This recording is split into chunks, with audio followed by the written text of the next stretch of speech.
Okay, so far your stories match up. So good. now let's move forward from when you started working together. You worked on Wild Things, but then the next project is The Amazing Race. So how does that come about? Where did the idea come from? Well, can I Who are actually... you asking? Well, actually, can I just say something about Wild Things? I only worked on the pilot on Wild Things. After that, I decided I wanted to try to make my own way in LA a little bit with my background. So I did get a job at DDB Needham Advertising, and then I worked eventually at Ogilvy and Mather. And while I was working at Ogilvy and Mather, Bertram goes to MIPCOM every year to look at the new formats, sell our shows, sell his shows, whatever we're working on. And when he came home, I said, how did it go? And he goes, oh, the same old, same old. And I said, God, you guys in television, there's nothing good on TV. I said, when are you going to put something good on TV that I'd be interested in watching? And he said, no, you think you're so smart. You think it's so easy. Why don't you come up with something? I'll give you 5 minutes.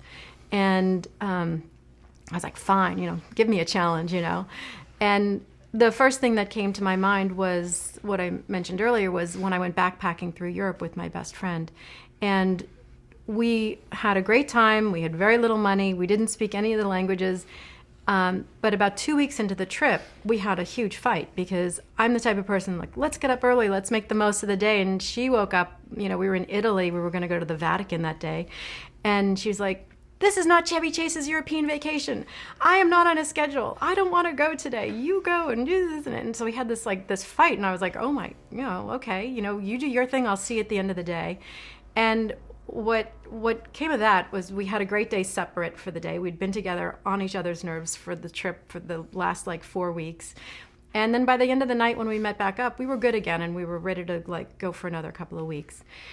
So I said to Bertram, wouldn't it be great if we could have two people who know each other do some sort of a trip around the world, like an adventure, like a race where they'd be competing against other people doing the same thing.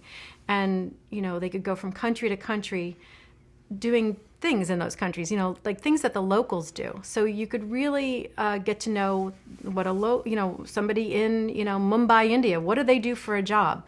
Could we have the people that are going on this participate in a task or a job or something that a local does in each country? Just challenges. Yeah, yeah, just come up with challenges on the way.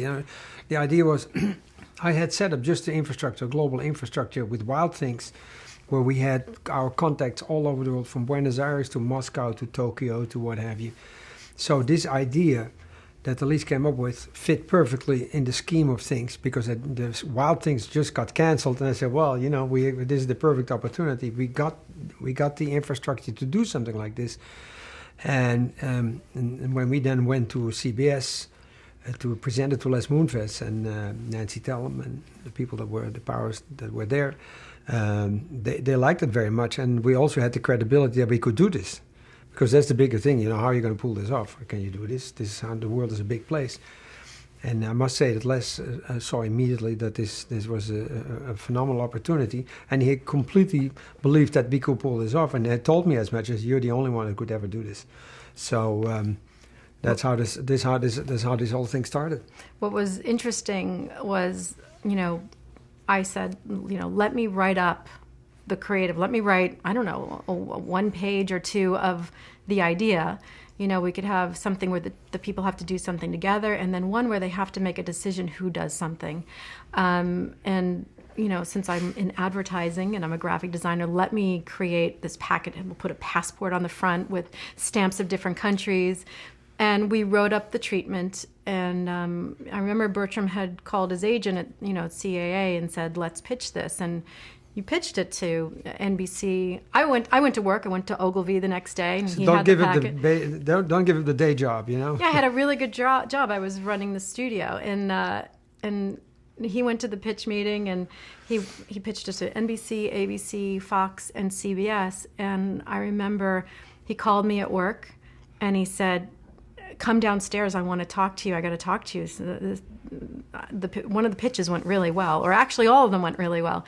So I went out of the office. I met him downstairs. He was in the car, and he's like, well, listen, he goes, CBS they want to do this. They want to do the show. And I was like, should I quit my job? And he's like, no, don't quit your job yet. He goes, this is television. It may go for one season and that's it. He goes, you have a really good job. Don't quit your job yet.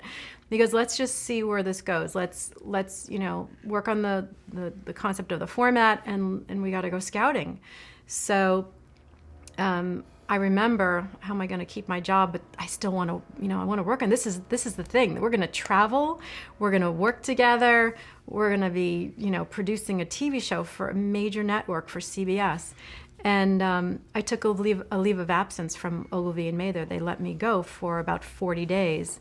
We scouted. I remember one of the first places we went was India. We went to the Taj Mahal, which was one of those places that was a dream of mine to always go to.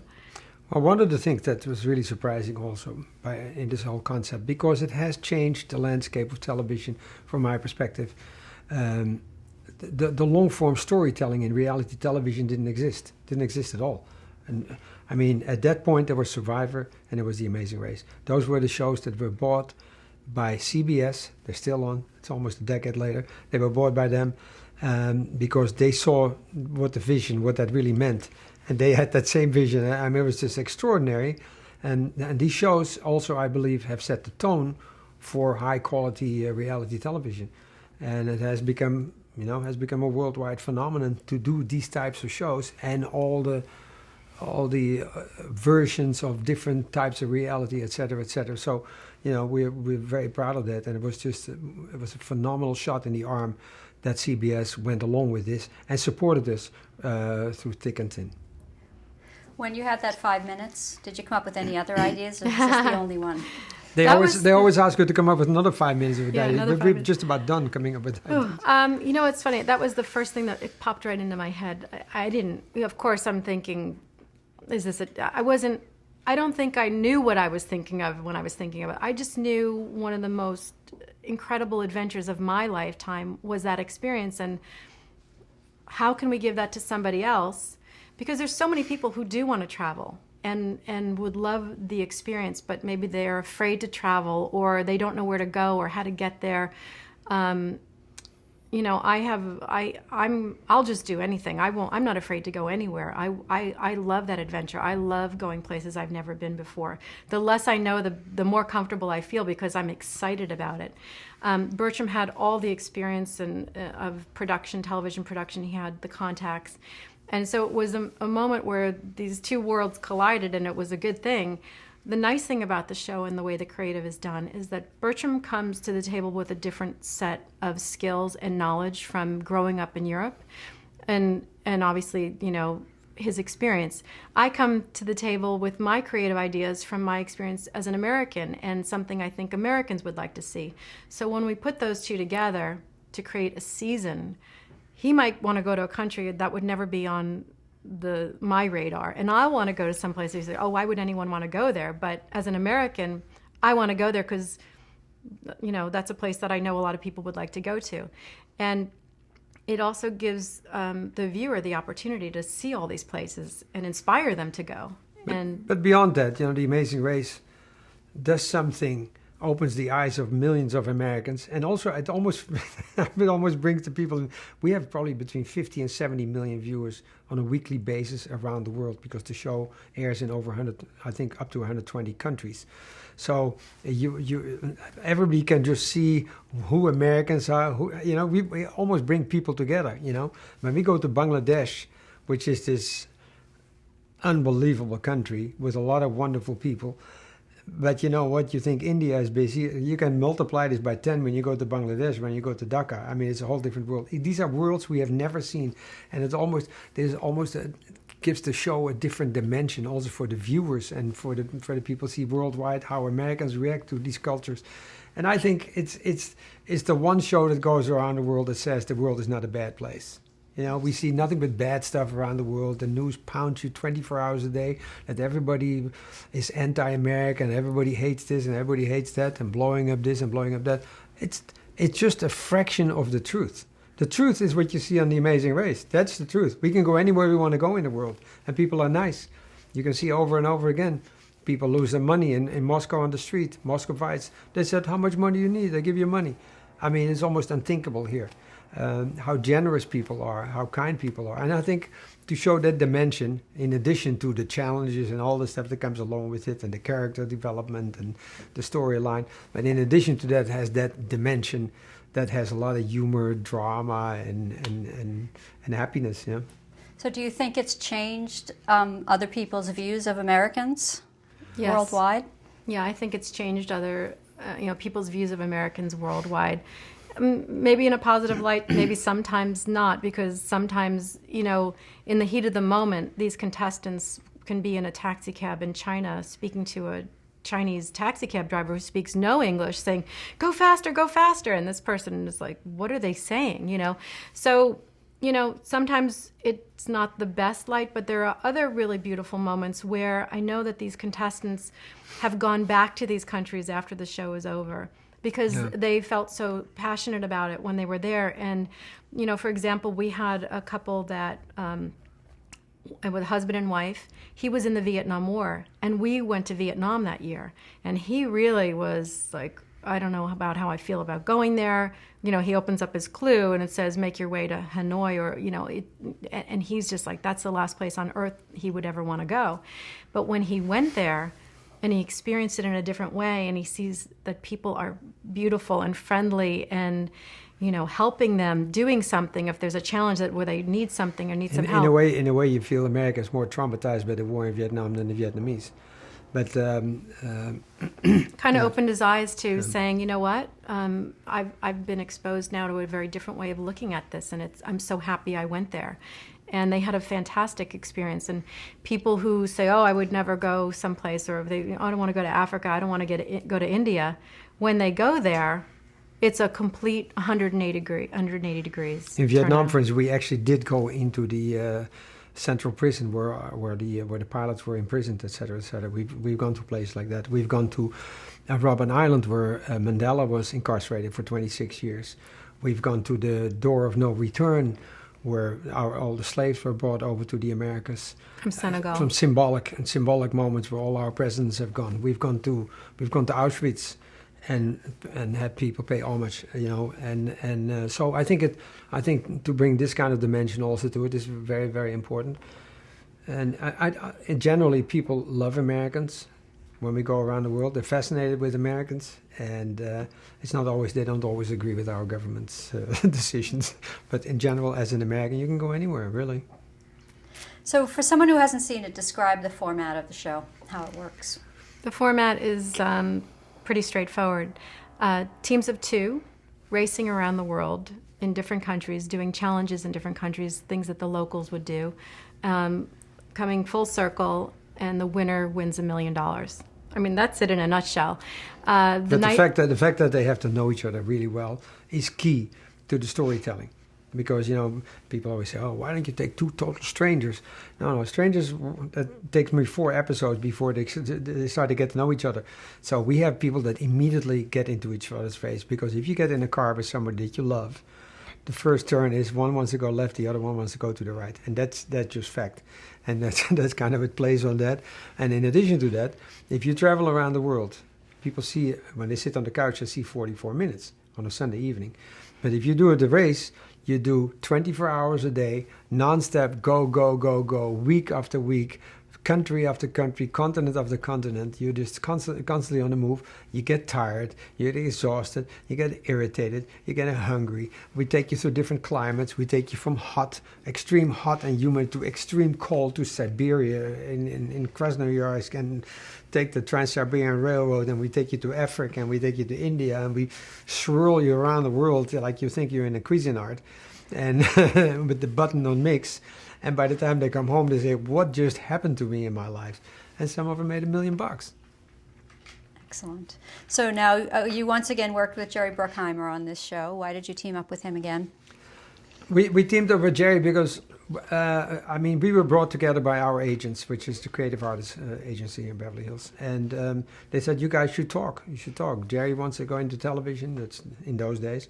And it would probably be a good mesh, for you guys to work together. So we got together, and we really hit it off. I mean, we have a phenomenal friendship with Jonathan and with Jerry. and the Brockheimer gang, and it's just has been a really good combination. And I think it elevated also the level of quality of what we're trying to produce. You know, they have good ideas, we have good ideas, we put it together, and I think it's been instrumental. The success has been instrumental in the combination of all the efforts from all the strong parties involved. And what's his involvement on the production?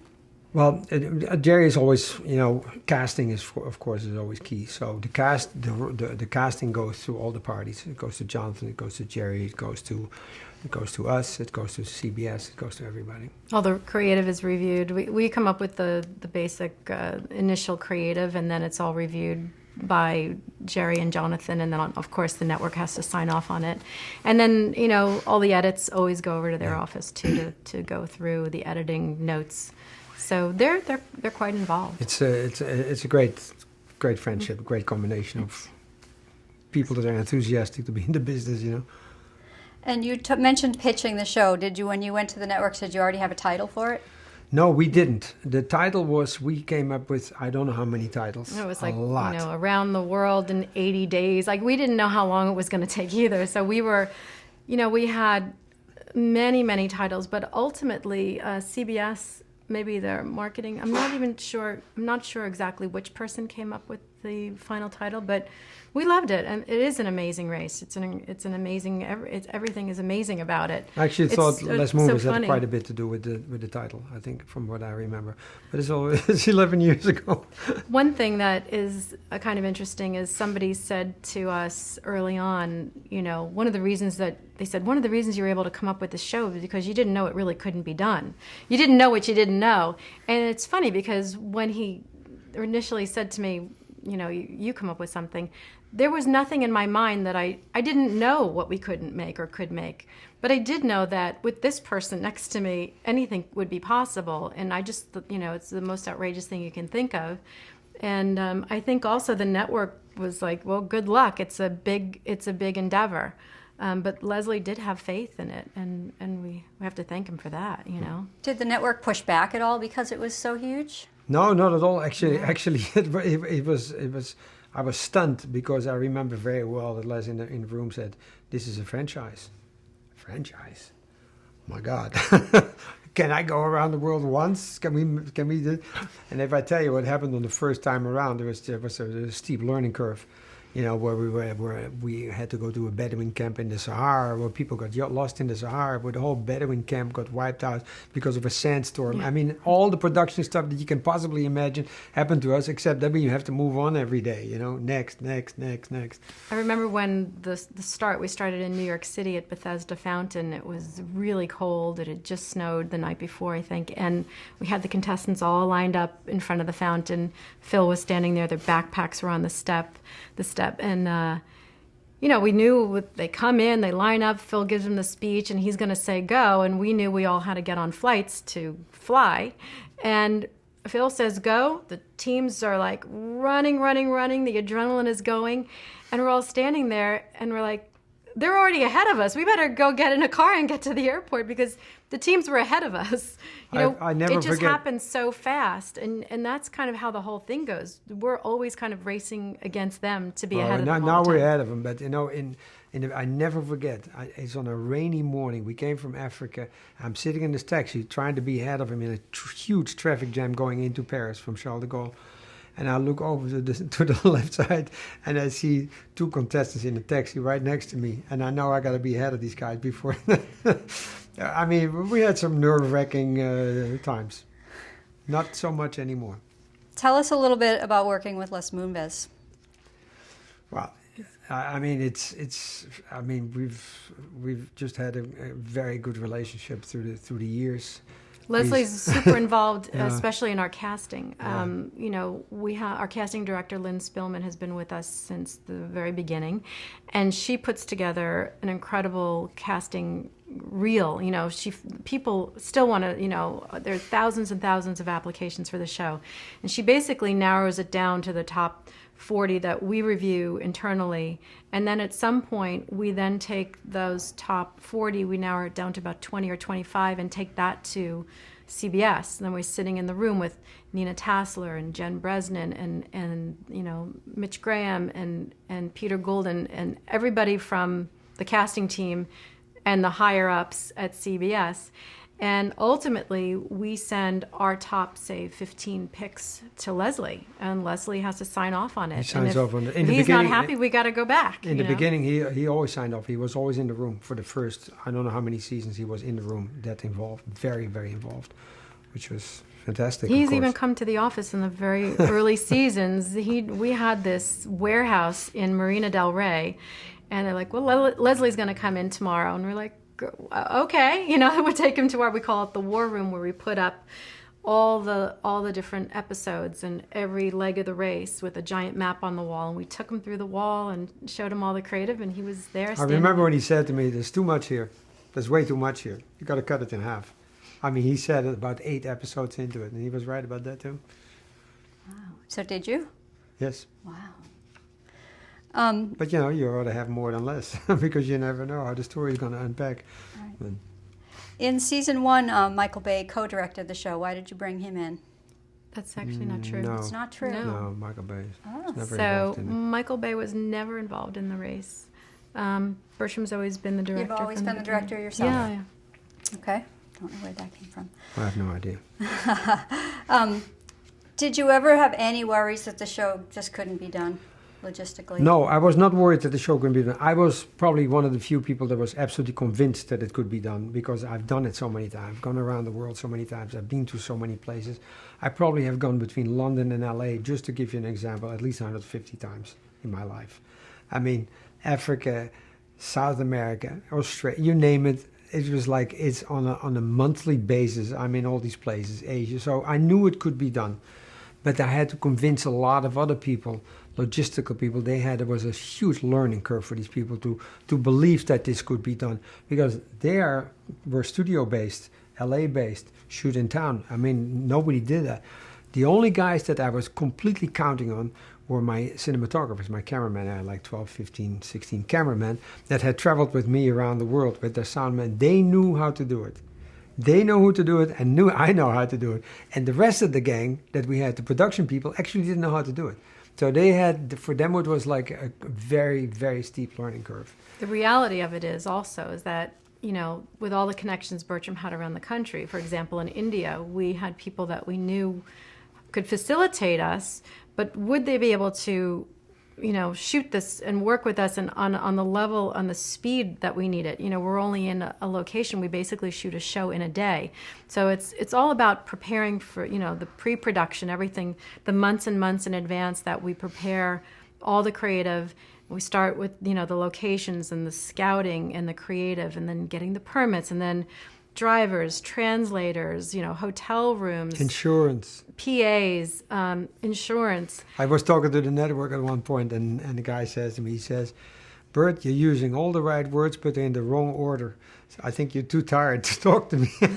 We were so exhausted in the beginning. You know, we were just up and up for the longest I stayed there was like 83 hours. And I almost started to make sense again after 83 hours. It was just crazy. It's funny, though, because in each country, when we try to prepare people for what to expect when the contestants come running through, they're all very casual about it, and they have no idea that the teams could show up, do something, and walk away if you just turn your back.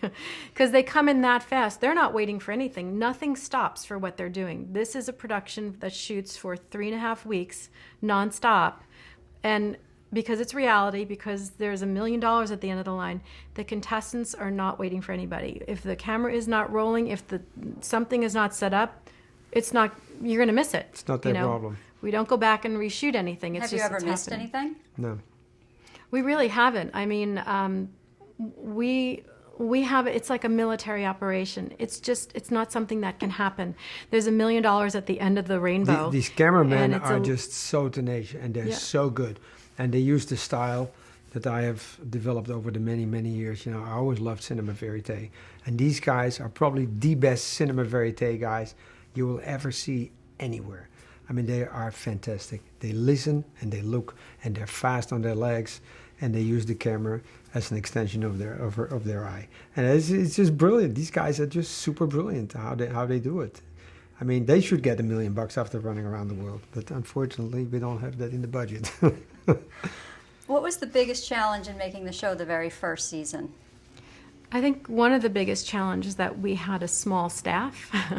So to be spread so far out around the world and not realizing maybe the speed at which everything was going to go, we probably were a little shorthanded on people at locations. So we have a much bigger staff now, a group of people that travel around. We might have traveled around with 30 people then. We travel around now with 70, like a core group that goes from location to location. Leapfrogging, yeah. And then just, I think that was the unexpected. And then, of course, the thing that's really unexpected, you'd never know about weather or, if a flight gets canceled or if a train gets canceled. You just can't prepare for something like that. Bad weather I like. Weather is good. It doesn't matter what kind of weather it is. Snowstorms, hailstorm, it's all good. But the flights, that could be a problem. We had an instance in Europe where I think we were in Austria and we had to go to Italy. The contestants' flights were all good, but the production crew, our flight got canceled. We wound up taking a 9-hour train ride from Austria to Italy while the contestants were flying. So literally, they were getting ahead of us as we were catching up to them. Well, so you have to be very sure that when you get on the ground that the people that are already there that work for our production are ready and set to go. So when we get off the train, we're ready to jump in and go. It was a really interesting situation because we were all on this plane from an airline that is extremely unreliable. It's called Tyrolean Airlines. The name in itself is already funny. But we all sat on this plane, ready to go. And they had some communication issue with the Italians. The Italians, they wouldn't release that plane. And I said, guys, let's get off the plane. Everybody said, no, let's wait. I said, get off this plane. This is not happening. It's instinct, It's not happening. Take the train. No, we can't take the train. We are going to take the train. Everybody off the plane. And then indeed, the plane never took off. It never left. And we jumped on this train, and it was a fantastic train ride because I remember with Phil and everybody, they were all singing crazy songs, and they were going through the Alps, and it was just a fantastic excursion for us. It was really good. Remember that whole thing? Yeah, it was a lot of fun. Yeah, sometimes there are moments that, you can't do anything else. You're on a train, so you might as well make the best of it. And we did. Now, the first season premiered just 1 week before 9/11. Yeah. So people were immediately terrified of travel. So how did that impact the show the first season? You know what? What's interesting is we were already scouting when 9/11 happened. We were already scouting for the next season. I remember I was in Morocco. It was the middle of the day. It was about 3:00 in the afternoon, and I got a call from our production office, and they said, what are you doing right now? Where are you? I said, I'm at the hotel. They said, we need you to go to your hotel room and then call us back. And I was like, what is going on? And I went to the hotel room. I was with another producer, Shannon McGinn. And we went to the room. We called back the office, and they said, a plane has flown into one of the Twin Towers. No, you need to turn the TV on right now. It's not what happened. You called me because I came back from Japan. And I woke up and I got a call from one of my producers. You were in L.A. He said, I was in L.A. and he says, America is being attacked. And I'm sound asleep. America attacked is unimaginable. Mm-hmm. So he said, turn on the TV and I see the second plane going to the next tower. Next thing I know, Elise is on the phone. What is going on there? What is going on there? Crazy. Because she's a New Yorker, so she went, I didn't want to tell her. I almost didn't want to tell her. I turned on the TV. What is going on there? I said, well, this and this is happening. What? I said, you need to stay in your room. You need to be very calm. You need to not say anything to anybody, and I'll get you out of the country. And what we did, we got her and Shannon, we got her to Portugal. And we have a security company called CR24, so if anything happens while you're working, you call them. I called the guy in the London office, who actually didn't help me at all. He was really quite arrogant and didn't really know what was going on in the U.S. yet, but I was telling him what was going on. I said, you need to get us out of here. There are people outside. I can hear them chanting in a pause, like, yay, like there were people in Morocco that were actually happy that this was going on. And I said, we need to move. We need to get out of here. We also had a crew in Upper Egypt. But anyway, so she went to Portugal for a Portugal, week. and as a stay in Portugal, and I will see how I can get you back to America, because it's theoretically possible that we have World War III on our hands and nobody's going anywhere, and you never don't see each other. So they had a guy come down in a car. He picked us up, and we drove from Morocco to Casablanca. And from Casablanca, we got in a small plane and flew to Portugal, which wasn't far away, and stayed there for 1 week. And for me, well, I had 2 friends that died in the Twin Towers. One is Vincent Dans, and then the other one is Frank Bonomo. One is was a police officer, and one was a fireman. And it brought back a lot of memories for me, because in 1993 I was in the Twin Towers when the bomb went off. I was actually in the lobby at a TWA counter, and so I don't know. For me, this devastating act had happened. I have family that lives in New York City, and I just wanted to get home and be with everybody. I was looking for her to flights to get to Buenos Aires, to Mexico City, to Sao Paulo, all these places. I was saying, once you're in the Americas, I can come walk and get you. But all these flights were booked. I mean, it was impossible. Well, all the air traffic shut down. Well, to America, but not to South America. But all the flights were instantly booked to go to the Americas. So everybody had the same idea I had, and it was scary. And then when this happened, I remember it very well. On the show aired, and the buses in New York had all the big advertising of The Amazing Race, the premiere of The Amazing Race, and they were all covered with dust and grime and everything. And I said, this is the end of the race. Oh yeah, for sure. And I got to tell you, the person I was dealing with CBS at that point, never mentioned 9/11, and neither did I. We never spoke about it. And we just kept going. And that was the weirdest thing. So there was no talk of cancellation, postponement? No, I think it was the show was preempted, and as it should have been with what was going on. But the show came back. We had decent ratings. It was a hard time, because I remember I had to get on we were in the middle of scouting for the next season, and I got on a plane at the beginning of October to fly to scout New Zealand, and I was afraid. I was afraid to get on a plane. I mean, I don't know. You just don't know. And we had people that didn't want to do it. They didn't want to go on the plane. They didn't want to go to a foreign country. Right. We had several producers that didn't want to do it anymore. So yeah, we had all these issues. Except my cameraman and soundman, they're always good to go no matter what happens. The nice thing is that we were able to continue doing the show, and it did kind of keep that element of people still needing to travel, and that the world is still good, and it's only a small group of people that are doing these horrible acts. So in a way, maybe our show helped keep a positive spin on things a little bit at a time that was so devastating. That's amazing. So let's talk a little bit about pre-production. What was the budget for your first season? Well, the production, these numbers, I think, the only thing I can say about it, they're in line with other reality shows. I don't think it's for public consumption. So, if you don't mind. And has the budget increased over the years? Yes, the budget has increased, and then it has again decreased, because there was a time that it was really the economy wasn't doing so well a couple of years ago, and we brought our budget down. We actually run a really streamlined production. There isn't one person that's just, what is that person doing here? Everybody has a very important role on the show to make it what it is. We happen to have incredible people working on the show. Without everybody to make the show happen, we wouldn't have the success that we have. We happen to have the best cameramen, the best editors, incredible producers, and production staff that many of them have been with us since the very beginning. So we're very fortunate with that.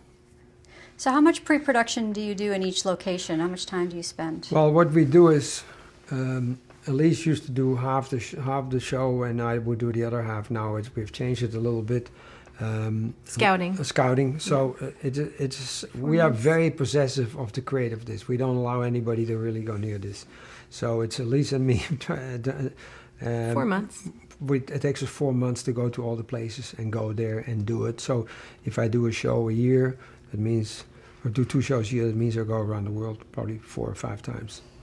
So and so does she. The casting starts the earliest. Casting starts 4 months out, and about the same time that the casting starts, we start looking at the map and thinking about the route that we would like to do. And then we have to clear all the locations through our safety and security team, through CBS, to make sure that they're feeling that everything that we want to do, where we want to go, is safe. And then Bert gets on a plane, I'm in the office. In the mix of all these seasons and all these years, we've managed to have a child. We have a 4.5-year-old named Ava, and so that's changed things a little bit about the scouting. I don't go on the road as much scouting, but I am on the road when we're filming for most of the time. I got to do it all now. Doesn't do all of it, but Thank a God. bigger piece of it. I couldn't. How do you choose the locations? Well, the locations. Usually the logic comes from where do the planes fly, and at what frequency, et cetera, et cetera. So I have a pretty good idea of where everybody goes. And when I'm in a foreign country, when I'm in Namibia, Botswana, or anywhere in the world, I always look out the window. Is there another airline? Where does this airline come from with a little sun on the tail? And what is it? So the logic comes from a lot from the airlines where the planes go, because we need to keep going. That's number one. Number two, we go to places where we like to go to. I don't like to go to places that I don't want to go to. There's a lot of places you cannot go to. West Africa is almost not possible, starting in Zaire all the way to the sub-Saharan countries. Not quite possible. We were in Burkina Faso, but you know what? You can't go there anymore. East Africa is very difficult.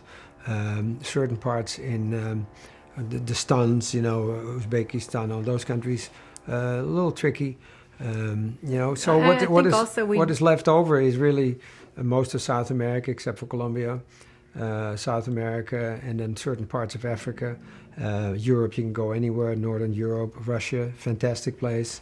And then Asia, there's a lot of great places. We put a map out in front of us and say, where have we been recently? Where do we still want to go? And what places would be great, new, and promotable? And what can we afford? And many times if we're going to go to places that we know are more expensive, we'll pick a few that we know would be less expensive to produce. And we also like to put them in different climates. So if we get a cold climate, maybe the next place they land in is going to be hot. So we're constantly throwing them off to keep them like, oh, I can't believe it's freezing here, it's cold, or it's wet. So just a variety of places. And they can never figure out where they're going, because we also put visas in their passport.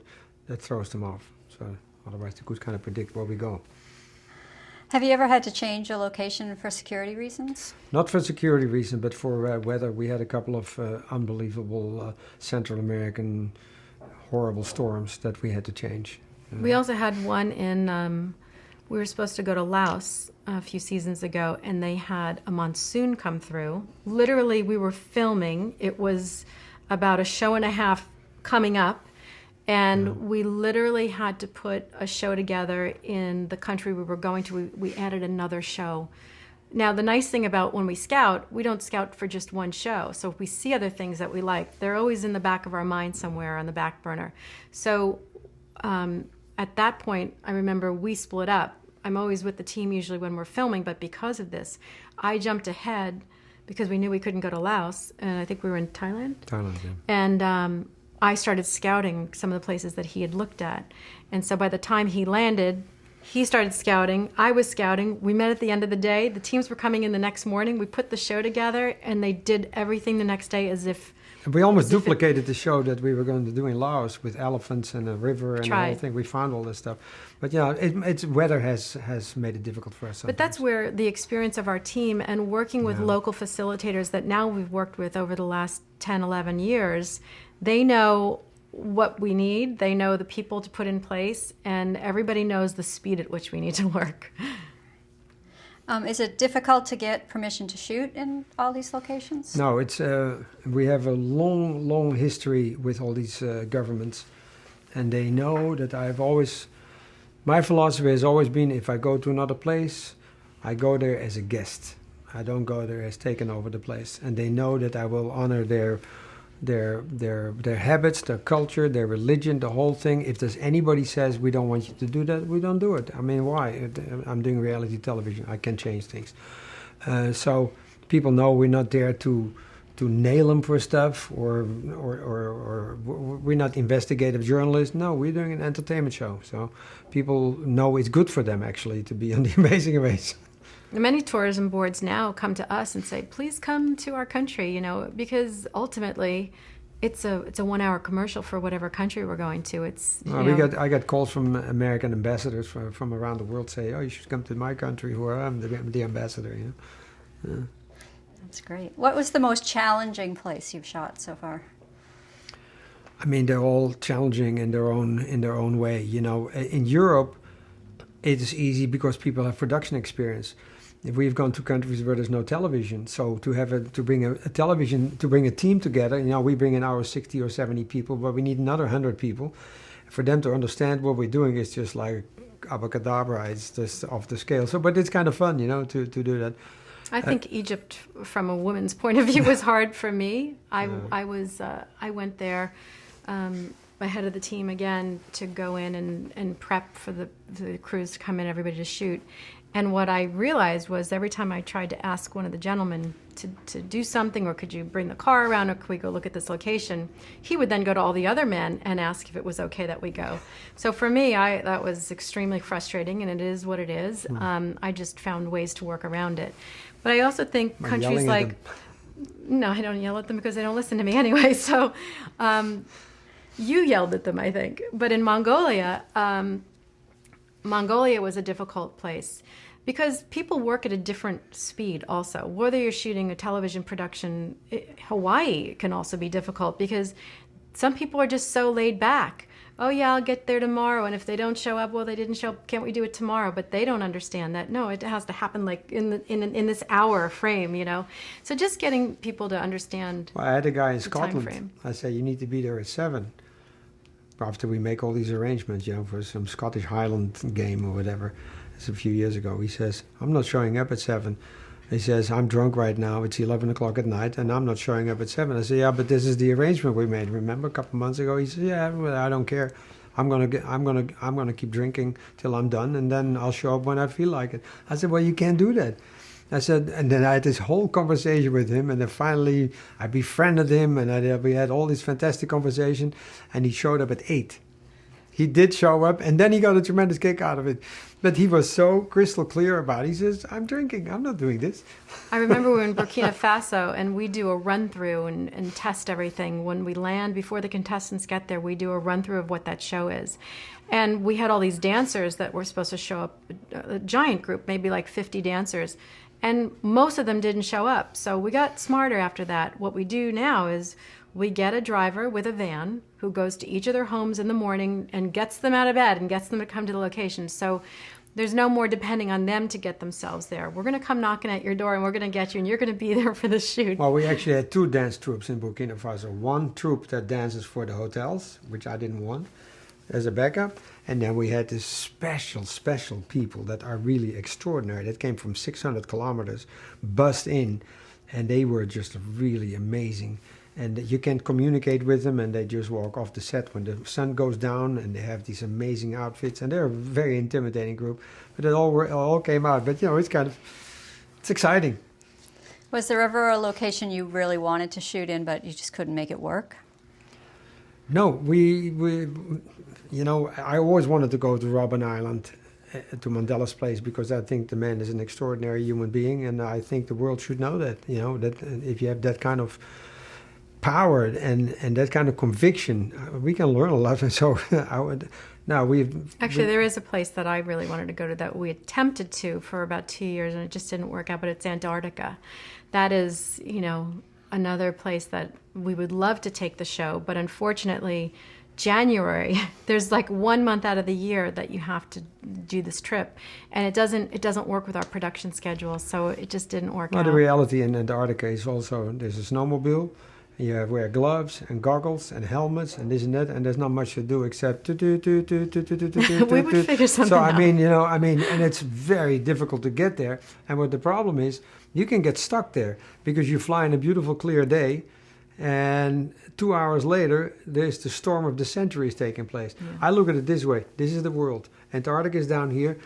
The weather goes around the world like this, nice and smooth. In Antarctica, it goes around like this. Zzz, it changes every 30 seconds. So it's very weather dependent. It's very, very difficult to fly in and out, and it has to be with military aircraft out of Argentina.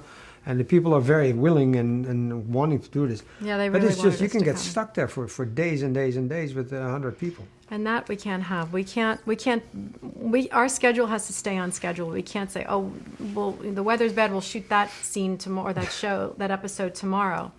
We have to shoot the shows on the days that we've laid out. We have an incredible calendar, and this is our calendar, and those are the days. No matter what happens, we're going to come home with the show done. And it has forward motion, so it's not that you stop the Indianapolis 500 in the middle, because you feel like it. No, you can't do that. So it's the same with this thing. It sounds like you've been pretty much everywhere, but is there a place you're dying to go to that you haven't been to yet? Oh yeah, there's so many. My answer to that is like the places I haven't been to, I don't want to go to. No, there's still so many places to go to. I want to go to Nepal and base camp. I still think there's so many places that we could go to. It's just a matter of, do the flights exist? Can we get them in and out? There are flights that exist, but it might be like Tuesday and Thursday. But there's, for instance, Guatemala is an exceptionally beautiful country. I've been there a couple of times. But you can't go there because it's just too dangerous. It's physically too dangerous.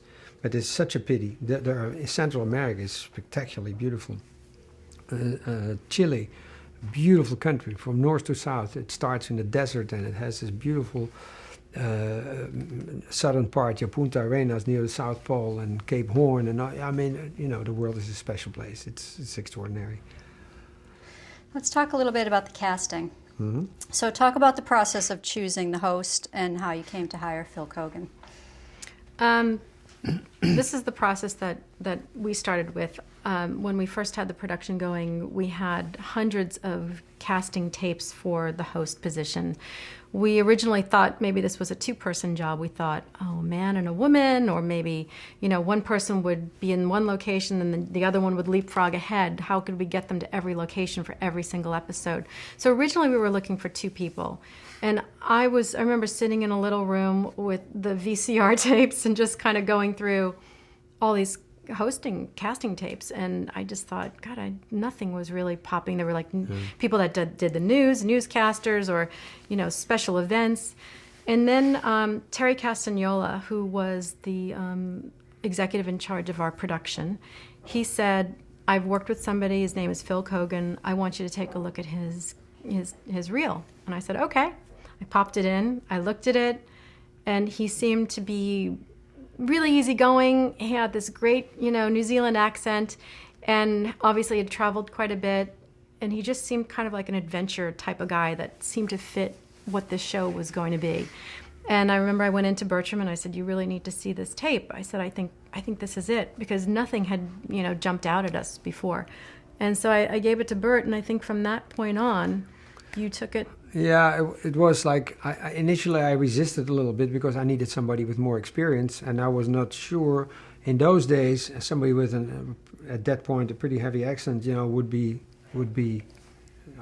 listen to my accent, but would be acceptable to a network or something like that. So I was a little reluctant, so I resisted it a little bit. But then when I looked at the tape, I said, yeah, you're absolutely right. That guy's perfect. That's a guy. It doesn't matter if people have travel experience or not. It doesn't matter. But he is good. He's the guy.